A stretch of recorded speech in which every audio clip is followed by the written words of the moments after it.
E a gente precisa lidar com essa questão do doador de órgãos, tá? Que é um tema controverso, é um tema cheio aí de dúvidas, né? Na própria sociedade, ninguém entende muito bem como funciona. Então, o que eu quero aqui nessa aula? Eu quero trazer para vocês, rapidamente, em 20 minutinhos, como funciona o sistema em relação à doação de órgãos, tá? Eu não vou entrar em nenhum detalhe técnico de legislação aqui, mas para vocês entenderem, porque vocês vão ser multiplicadores desse conteúdo, dentro de casa, com os conhecidos, com os não médicos e também com a equipe médica, tá? Então, a gente vai ver aqui que o nosso índice de captação é uma vergonha no Brasil ainda, apesar de estar melhorando muito, né? Então, a gente tem, esse aqui são dados, eu trouxe alguns dados da Associação Brasileira de Transplante de Órgãos, são dados bem recentes agora, do fechamento de 2017, tá? Então, ele mostra a necessidade de transplantes e os transplantes realizados. Então, todos os órgãos, a gente faz menos transplante do que precisa, né? Então, chegou uma época que a córnea ficou meio empatado, mas rim, fígado, pulmão, coração, pâncreas, sempre precisa mais do que a gente faz, apesar de que o número de doadores está aumentando cada vez mais, tá? Teve um estacionamento ali, mas continua subindo, mas ainda é insuficiente. Aí a gente precisa reverter essa situação.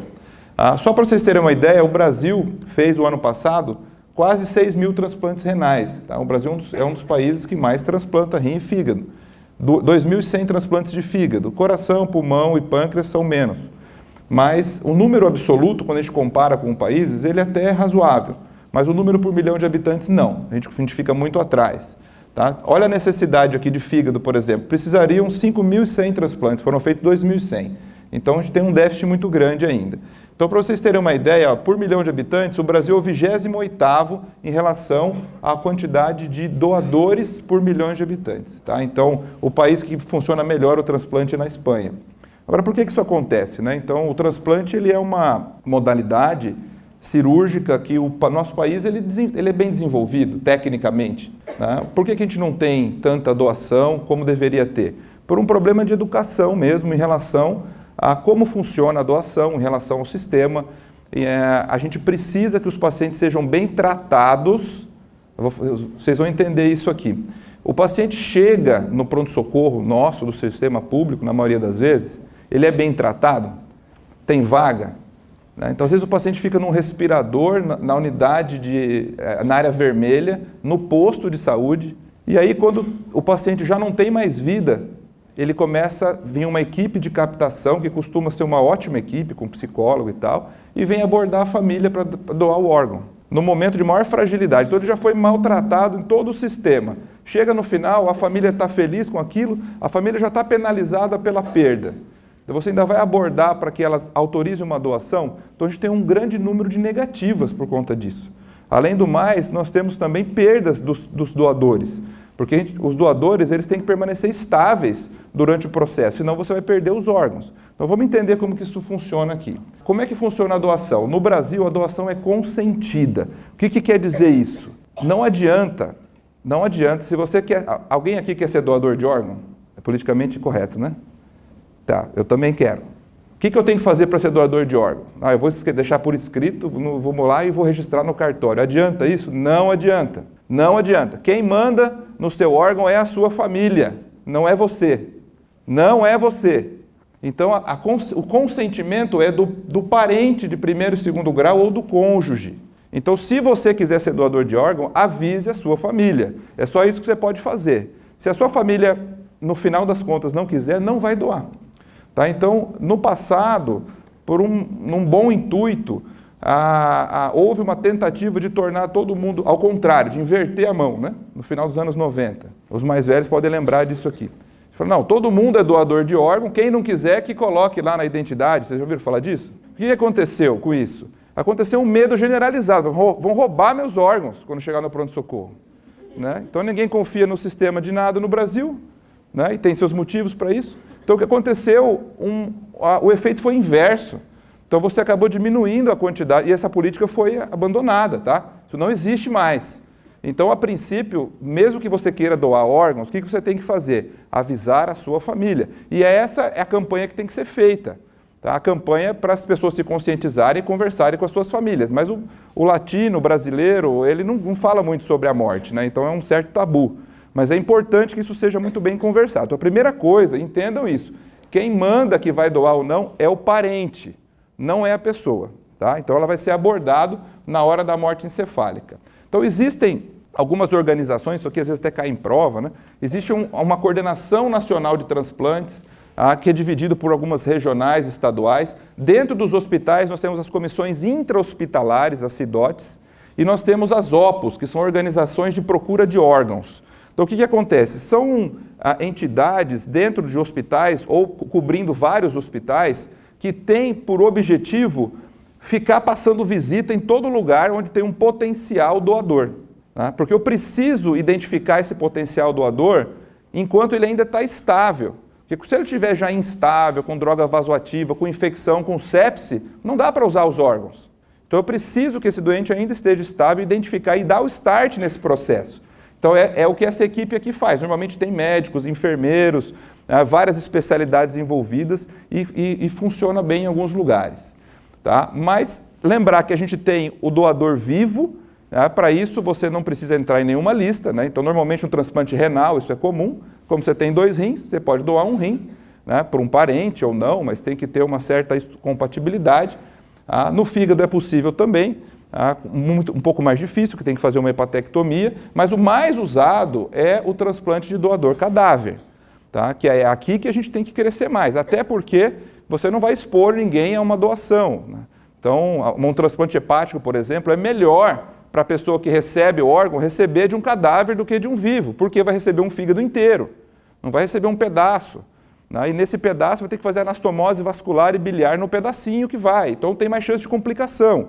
Então é melhor o transplante com doador cadáver. Tá? Agora, quem é que pode, quem é que vai doar o órgão? Então isso aqui vocês têm que entender muito bem e ficar muito bem claro. Só vai doar órgão quem estiver em morte encefálica.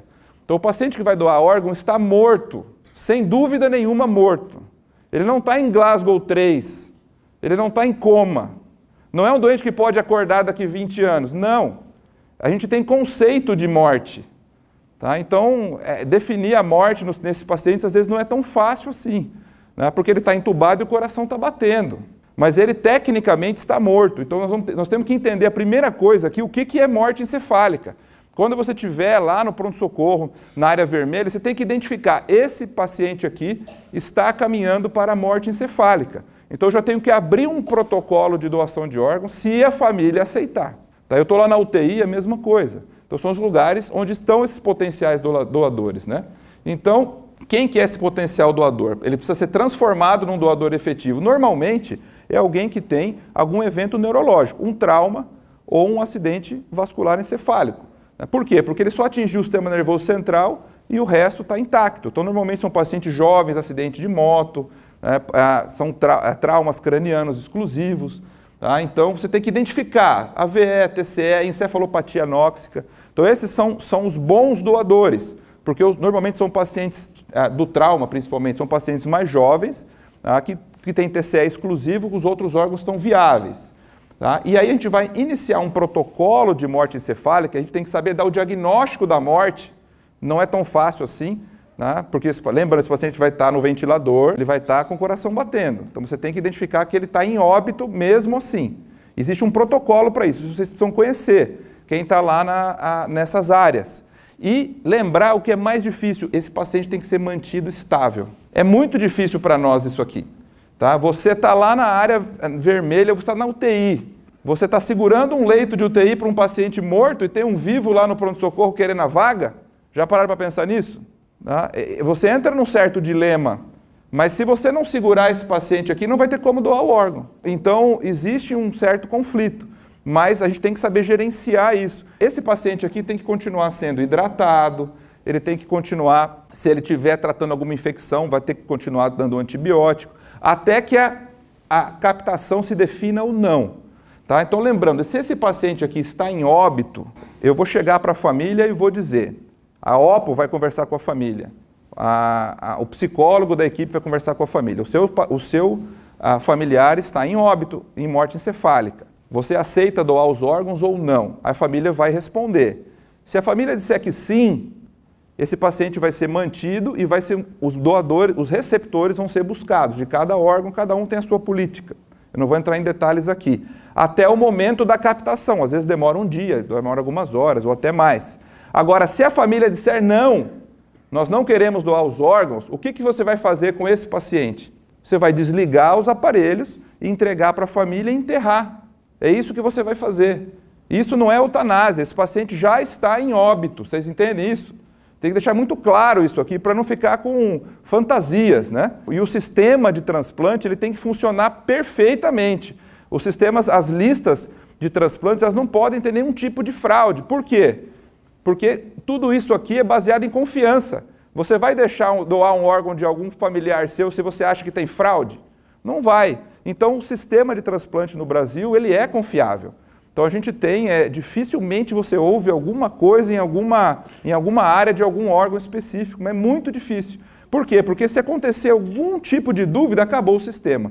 Porque o sistema é baseado em confiança. Tá? Então guarde isso, esse paciente está em óbito. Se a família disser não, o que você vai fazer? Desligar os aparelhos, tirar o tubo e entregar para a família enterrar. Então morte encefálica é a ausência de circulação sanguínea e das funções metabólicas e elétricas do córtex cerebral, telecéfalo e tronco cerebral. Então você tem que testar de alguma forma com exames clínicos e com exames de imagem, exames objetivos, para ver se isso aqui está acontecendo, se tem ausência de funções cerebrais.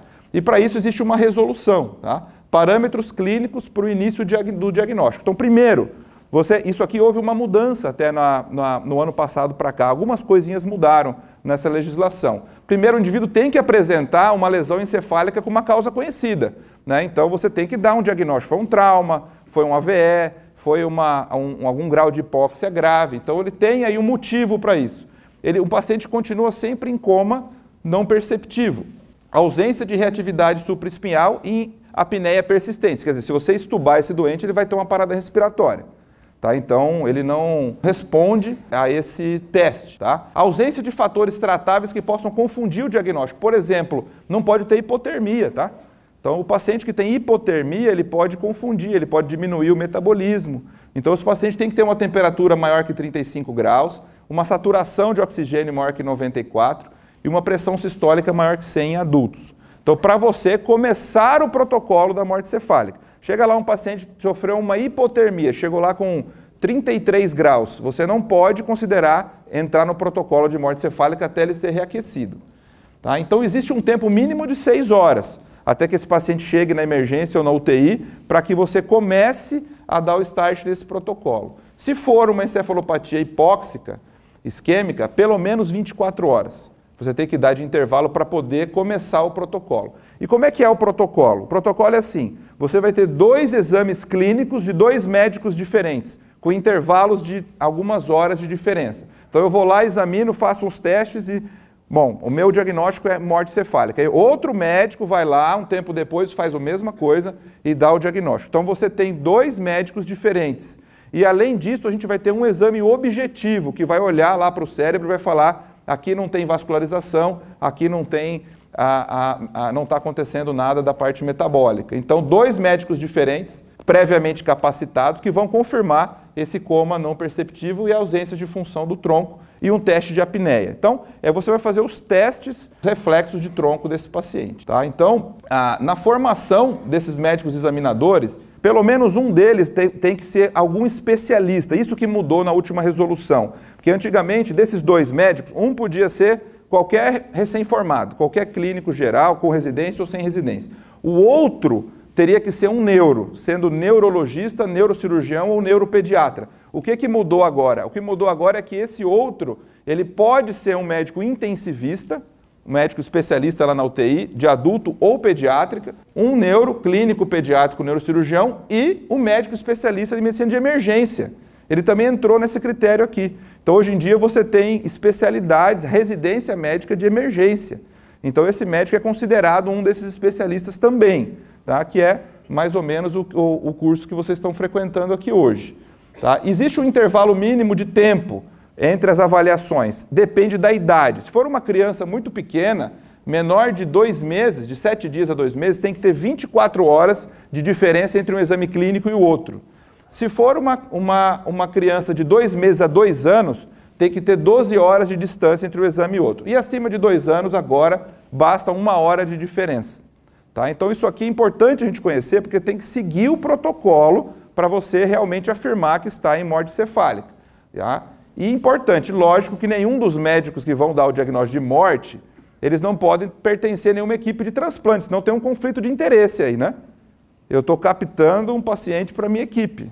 Então, para não ter esse problema, você não pode pertencer à equipe de transplante. Tem que ser, normalmente são profissionais dentro do hospital que fazem só isso. Tá?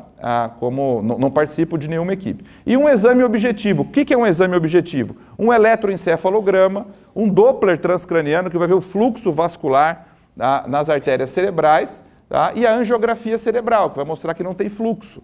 Tá? Então, um desses exames, pelo menos, que são exames objetivos. Então, você tem 2 exames clínicos de médicos diferentes, sendo um deles considerado especialista, com tempos diferentes, e um exame objetivo. Então, é algo muito seguro para você fechar o protocolo de morte cefálica. É uma coisa muito séria.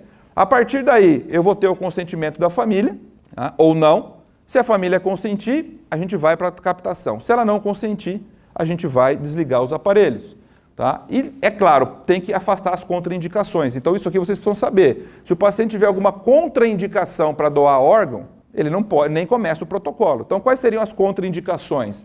Então, vamos pensar aqui. O paciente tem um câncer, tem um tumor. Ele vai mandar um órgão com metástase para outro paciente? Não. Então, você não vai transplantar ninguém com tumor, com algumas exceções. Tem algumas exceções, como o vaso celular de pele, o carcinoma in situ do colo de útero e o tumor primitivo alguns tumores do sistema nervoso central. Tá? Então, são situações que você tem um baixíssimo risco de metástase. Sorologia positiva, HIV, HTLV, você não vai transplantar para outra paciente.